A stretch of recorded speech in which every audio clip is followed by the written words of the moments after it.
क्या होगा अगर God of thunder Thor, Thanos और शक्तिमान के बीच में फाइट हो जाए तो कौन जीतेगा? और इन तीनों में से सबसे पावरफुल कैरेक्टर कौन है? एमसीयू का मैड टाइटन थैनोस, एस्गार्ड का गॉड ऑफ थंडर थॉर या इंडियन सुपर हीरो शक्तिमान? तो ये वीडियो बहुत ही इंटरेस्टिंग होने वाली है, इसे बिल्कुल भी स्किप मत करना और एंड तक जरूर देखना ताकि तुम कुछ भी मिस ना करो। तो शक्तिमान, थॉर और थैनोस तीनों अपनी सुपर पावरफुल और सुपर डिस्ट्रक्टिव स्टैंड की वजह से मोस्ट पावरफुल कैरेक्टर्स में से एक है और बहुत ही कम ऐसे कैरेक्टर्स हैं जो एक्चुअली उन्हें हरा पाए हैं। तो सबसे पहले बात करते हैं शक्तिमान वर्सेस थॉर की और जानने की कोशिश करते हैं कि इन दोनों में से ज्यादा पावरफुल कौन है। बात करें शक्तिमान की, तो शक्तिमान हमें पहली बार 1997 के एक टीवी शो में देखने को मिला था और ये पहली सुपर हीरो सीरीज थी जो पूरे भारत में फेमस हुई थी। बात करें शक्तिमान के ओरिजिन की, तो मानवता की शुरुआत में इंसान बहुत सुखी थे, पर सदियां बीती और 3 युग बीते और वही इंसान जो इतने टाइम से शांति और प्यार से रह रहे थे, उनके दिल में लालच और बुराई आने लगी और इसी लालच और बुराई से इंसानियत खोखली होकर टूटती रही अगले 6000 सालों तक। और इस सब को रोकने के लिए ऋषियों का एक समूह जो कि खुद को सूर्यवंशी बुलाते थे, उन्होंने एक इंसान को चुना और उस इंसान को कुंडलिनी योगा के द्वारा अपने शरीर के साथ चक्रों को जागृत करके उनकी पावर्स को कंट्रोल करना सिखाया और इन चक्रास को जागृत करके उसे बहुत सारी सुपर नेचुरल और मैजिकल पावर्स मिली। और इन पावर्स पर पूरा कंट्रोल पाने के लिए उसने अपनी बॉडी को एक यज्ञ के दौरान यज्ञ की अग्नि में समर्पित कर दिया और डेथ की जगह उसे मिली सुपर नेचुरल और मैजिकल पावर्स और उसकी बॉडी 5 लाइफ एलिमेंट्स में ट्रांसफॉर्म हो गई, जिससे उसे इन 5 लाइफ एलिमेंट्स पर फुल कंट्रोल मिला और उसने पूरी दुनिया से लालच और बुराई को खत्म करने की प्रतिज्ञा ली। और उसके इसी काम को देखते हुए एक रिपोर्टर जिसका नाम गीता विश्वास था, उसने उसका नाम शक्तिमान रखा और बाद में हमें पता चलता है कि शक्तिमान एक्चुअली श्री सत्या का पुनर्जन्म है, जो कि महाभारत के टाइम में सूर्यवंशी का हिस्सा थे और वो अपनी इस लाइफ में एक नॉर्मल फोटोग्राफर रिपोर्टर है जिसका नाम है पंडित गंगाधर विद्याधर मायाधर ओमकारनाथ शास्त्री। बात करें कुछ बेसिक पावर्स की, तो शक्तिमान के पास superman strength, speed, stamina, durability, fly, energy projection, energy manipulation, element manipulation और इमॉर्टैलिटी जैसी पावर्स हैं। शक्तिमान अपनी बॉडी को 5 life element fire, air, earth, space और वाटर में ट्रांसफॉर्म कर सकता है और उसकी यही चीज उसे इमॉर्टल और अनडिफीजेबल बना देती है, क्योंकि अगर समहाउ कोई उसे मारकर उसकी पूरी बॉडी को भी डिस्ट्रॉय कर देता है, फिर भी शक्तिमान नहीं मरेगा, बल्कि 5 लाइफ एलिमेंट्स उसकी बॉडी को दोबारा से रिवाइव कर लेंगे। और जब तक हमारे यूनिवर्स में फायर, एयर, अर्थ, स्पेस या वाटर में से कोई एक भी एलिमेंट है, तब तक शक्तिमान को मार पाना ऑलमोस्ट इम्पॉसिबल है। और अगर शक्तिमान का कोई एनिमी शक्तिमान को मारना चाहता है तो पहले उसे पूरे यूनिवर्स से इन 5 लाइफ एलिमेंट्स को डिस्ट्रॉय करना होगा, या इन अदर वर्ड्स पूरे यूनिवर्स को, उसके बाद खुद की बॉडी को और उसके बाद शक्तिमान को।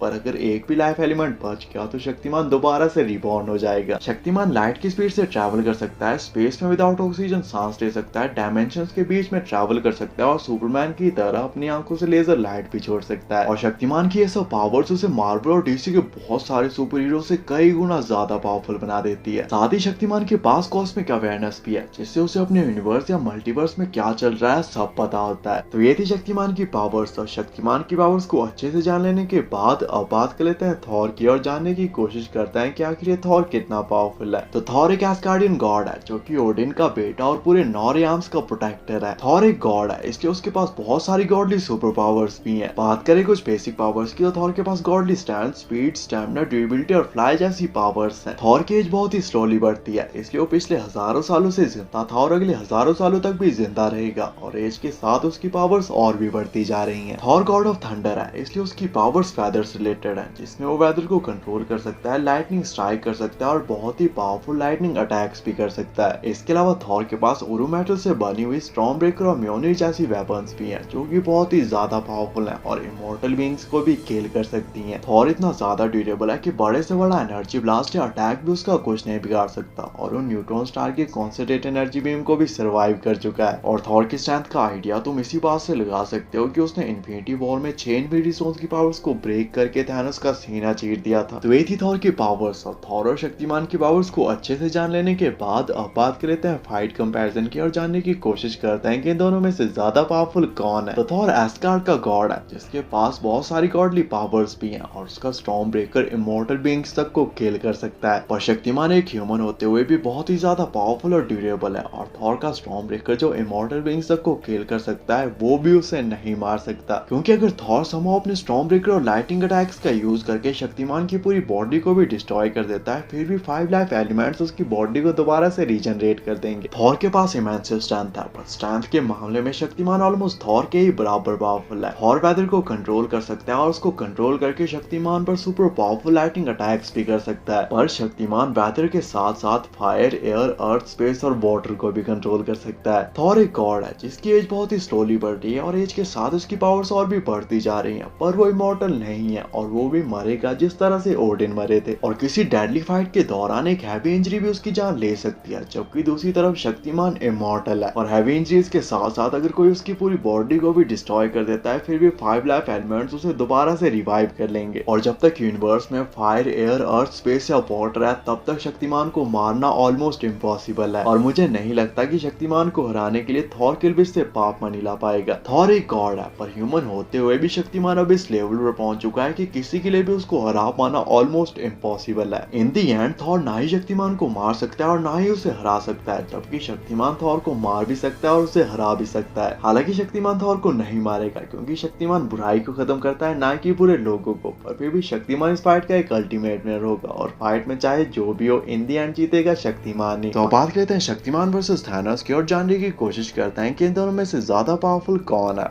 बात करें थानोस की तो थानोस एक मैड टाइटन है जो कि यूनिवर्स में बैलेंस बनाने के लिए दुनिया की आधी पॉपुलेशन को मारना चाहता था और उसने मार भी डाला था, जिसके बाद वो पाथ से वापस आया और वो समझ गया कि इंसान सिर्फ अपनी पुरानी बातों को याद कर रोता है और अपने जख्मों को चाटता रहता है और कभी आगे बढ़कर डेवलप नहीं हो सकता और ना ही डेवलप होना डिजर्व करता है। इसलिए बेस्ट आइडिया था सभी को मारकर एक नया यूनिवर्स क्रिएट करना और फिर वहाँ का गॉड बनकर सभी चीजों को परफेक्टली अपने हिसाब से बैलेंस करना, जो कि वो कर भी सकता था क्योंकि ऑब्वियसली गॉड की बात को कौन ही टालेगा। थानोस का मोटिव तो ठीक था पर एवेंजर्स को उसका ये आइडिया बिल्कुल भी पसंद नहीं आया और यूनिवर्स में बैलेंस बनाने के लिए थानोस दो बार मरा। बात करें कुछ बेसिक पावर्स की तो थानोस एक मैड टाइटन था जिसके पास हजारों सालों का फाइटिंग एक्सपीरियंस था और उसने बिना किसी इन्फिनिटी स्टोन के हजारों प्लैनेट के करोड़ों लोगों को मारकर उन्हें कॉन्कर किया था। थानोस एक ट्रेन फाइटर और हैंड टू हैंड कॉम्बैट का मास्टर है जो कि हर तरह के कॉम्बैट को यूज करना जानता है और उसकी फाइटिंग स्किल्स को तुम एंड गेम में देख ही सकते हो जब वो अकेला सभी एवेंजर्स से भिड़ गया था और कोई एवेंजर्स उसके सामने खड़ा भी नहीं हो पा रहा था, जिसमें उसने 2 ही सेकंड में ग्रीन जायंट हल्क को हरा दिया था, कैप्टन अमेरिका की शील्ड तोड़ दी थी और थॉर को भी ऑलमोस्ट मार डाला था। और अगर उसे सभी इन्फिनिटी स्टोन्स भी दे दिए जाएं तो उसकी पावर्स और भी कई हजार गुना तक बढ़ जाती हैं और वो रियलिटी तक को चेंज कर सकता है। तो ये थी थानोस की पावर्स और थानोस और शक्तिमान की पावर्स को अच्छे से जान लेने के बाद अब बात कर लेते हैं फाइट कंपैरिजन की और जानने की कोशिश करते हैं कि इन दोनों में से ज्यादा पावरफुल कौन है और फाइट होने पर कौन जीतेगा। तो इस फाइट को हम 2 पार्ट्स में देखेंगे, पहला अगर थानोस के पास इन्फिनिटी स्टोन्स हो और दूसरा अगर थानोस के पास इन्फिनिटी स्टोन्स ना हो। बात करें बिना किसी इन्फिनिटी स्टोन्स वाले थानोस की, थानोस ने बिना किसी इन्फिनिटी स्टोन के भी हजारों प्लैनेट के करोड़ों लोगों को मारकर उन्हें कॉन्कर किया है और सभी थानोस से अकेले फाइट करके उन्हें भी हरा दिया था और कोई भी एवेंजर थानोस के सामने खड़ा भी नहीं हो पा रहा था। पर अगर वहां पर एवेंजर्स की टीम में शक्तिमान होता तो इस फाइट के रिजल्ट्स काफी अलग हो सकते थे। जहां पर शक्तिमान लाइट की स्पीड से ट्रैवल करता और जैसे थानोस स्नैप करने वाला होता उसके हाथ से गाउंटेड गायब हो जाता और शक्तिमान स्नैप करके थानोस और उसकी आर्मी को ही वाइप कर देता, वो भी बिना किसी एवेंजर की हेल्प के। थानोस बहुत ही ज्यादा पावरफुल कैरेक्टर है पर पावर्स के मामले में शक्तिमान थानोस से कई गुना ज्यादा पावरफुल है। शक्तिमान इमॉर्टल है और अगर कोई समहाउ उसकी पूरी की पूरी बॉडी को भी कंप्लीटली डिस्ट्रॉय कर देता है फिर भी शक्तिमान नहीं मरेगा बल्कि 5 लाइफ एलिमेंट्स उसकी बॉडी को फिर से रिवाइव कर देंगे। दूसरी तरफ थानोस पावरफुल तो बहुत है पर इमॉर्टल नहीं है और अगर एक हिट भी सही से कनेक्ट हो, जैसे अगर थॉर ने छाती की जगह सर पे वार किया होता तो एक डायरेक्ट हिट भी थानोस को इजीली किल कर सकती है। और शक्तिमान थानोस से भी कई गुना ज्यादा पावरफुल कैरेक्टर्स को ऑलरेडी हरा चुका है, इसलिए उसके लिए थानोस को हराना उतनी भी कोई बड़ी बात नहीं होगी, जबकि दूसरी तरफ थानोस के लिए शक्तिमान को हरा पाना ऑलमोस्ट इम्पॉसिबल होगा। इसलिए एटलीस्ट बिना किसी इन्फिनिटी स्टोन के थानोस शक्तिमान से फाइट करता है तो शक्तिमान इस फाइट को इजीली जीत लेगा और शक्तिमान इवन इस फाइट को फाइट तक कंसीडर नहीं करेगा और ये फाइट 2 ही सेकंड में खत्म हो जाएगी। पर क्या होगा अगर थानोस को सभी 6 इन्फिनिटी स्टोन्स भी दे दिए जाए, तब भी क्या रिजल्ट सेम रहेगा या इसमें कुछ चेंजेस आएंगे? तो थानोस बहुत ही पावरफुल कैरेक्टर है और जब उसे इन्फिनिटी स्टोन्स भी मिल जाते हैं उसकी पावर्स और भी कई हजार गुना तक बढ़ जाती हैं और अब वो रियलिटी तक को मैनिपुलेट कर सकता है। थानोस इन 6 इन्फिनिटी स्टोन्स का यूज करके शक्तिमान को मार सकता है पर 5 लाइफ एलिमेंट्स उसको फिर से रिवाइव कर लेंगे। पर थानोस स्टिल शक्तिमान को मार सकता है, बस शक्तिमान को मारने के लिए उसे यूनिवर्स में हर एक क्रीचर, पूरे के पूरे यूनिवर्स, मल्टीवर्स, अपनी आर्मी, खुद को और फिर शक्तिमान को और फिर 5 एलिमेंट्स को डिस्ट्रॉय करना होगा। पर इन सब चीजों के बावजूद अगर एक लाइफ एलिमेंट भी बच जाता है तो शक्तिमान दोबारा से रिबॉर्न हो जाएगा और वो दोबारा से उस यूनिवर्स को क्रिएट भी कर सकता है। और अगर थानोस ऐसा नहीं करता तो ये कुछ ही सेकंड्स की बात होगी जब शक्तिमान लाइट की स्पीड से ट्रैवल करके उसका गाउंटेड छीन कर उसे स्नैप करके वाइप कर देगा। इन दी एंड अगर थानोस खुद को और पूरे यूनिवर्स को सैक्रिफाइस करने के लिए तैयार नहीं है तो ना ही वो शक्तिमान को मार सकता है ना ही उसे हरा सकता है, जबकि शक्तिमान उसे मार भी सकता है और उसे हरा भी सकता है। बाकी आपके हिसाब से इस फाइट का क्या पॉसिबल पॉसिबिलिटीज हो सकती हैं और नेक्स्ट वीडियो किस टॉपिक पे बनानी चाहिए कमेंट करके जरूर बताना। ऐसी अमेजिंग वीडियोस के लिए चैनल को सब्सक्राइब कर देना एंड थैंक्स फॉर वॉचिंग।